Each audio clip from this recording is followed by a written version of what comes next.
All right, guys, we're gonna do something super fun. We're gonna be making painted papers. Now, the wonderful thing about painted papers is it doesn't have to be realistic, doesn't have to be anything. There's no wrong way to do it. It's painting for the sake of painting. There's no mistakes. You're all gonna get a piece of paper. You're just gonna be larger than mine, actually. You're gonna get a nice big piece of paper. And what we are gonna have at our table is we're gonna have a variety of colors. You'll notice that the brushes are already in here. So you'll just grab the brush to the color that you want to use. Now normally, I wouldn't like you to have color all the way up here, but that's the only way we can get it done. So whatever color it comes with, that's the color it stays with. So if I get orange out of the orange bucket, it's gonna go back in the orange bucket. The other thing that I'm gonna have are texture tools. I'll show you how to use these in a minute. So the basic process for creating painted papers is the goal is to get rid of all the white space as creatively as possible.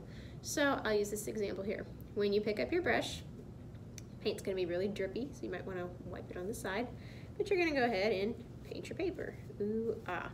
Please notice that I'm holding my brush like I would hold a pencil. I'm not like doing weird stuff with it. I'm just going back and forth. So I'm gonna go ahead and paint my entire paper. We've got these nice lovely tablecloths on the table, so it's not a big deal if it gets on the table. Okay, if I'm out of paint, I'm gonna go back and get some more paint. So I'm gonna fill up my whole page one color. That's gonna take me a minute. Now don't spend 500 years painting this one corner.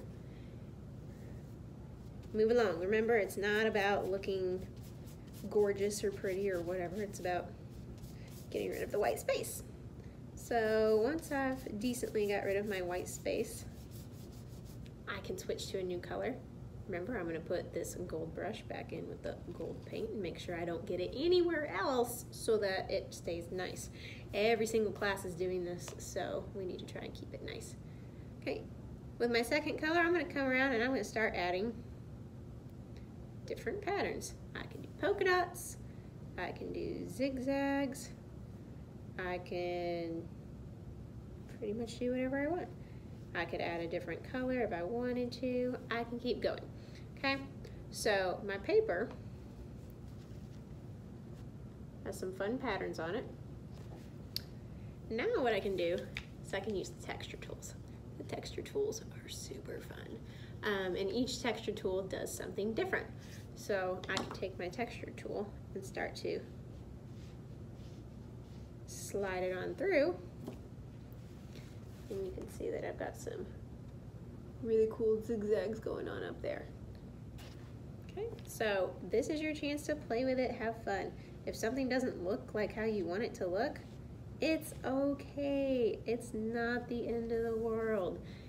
All these papers are gonna be put together and we're gonna use them for class projects anyways.